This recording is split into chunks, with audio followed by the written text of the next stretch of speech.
எல்லாரும் வந்தாச்சா? சரி, அட்டனன்ஸ் எடுக்க போகிறேன். சரிங்களா?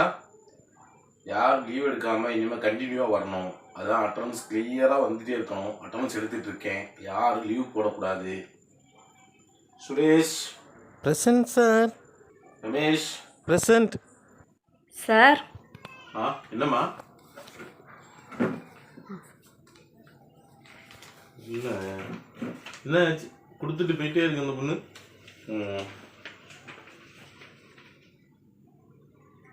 அன்று இரவு 12 மணி அளவில் நான் வீட்டுக்கு வரும்போது யாரும் கதவை திறந்து போட்டிருக்காங்க. ரொம்ப பயந்து உள்ளே வந்தேன்.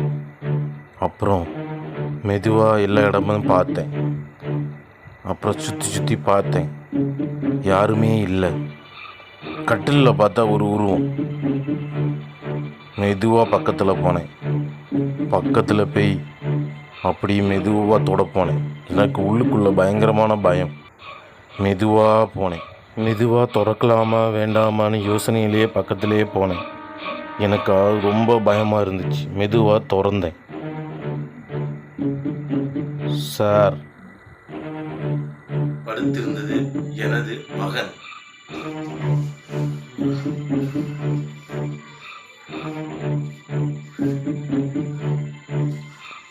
அவனுக்கு மிகவும் காய்ச்சல். 2 நாள் வகுப்புக்கு வரமாட்டான். அதனால் தயவு கூர்ந்து அவனுக்கு 2 நாள் விடுப்பு தருமாறு தாழ்மையுடன் கேட்டுக்கொள்கிறோம்.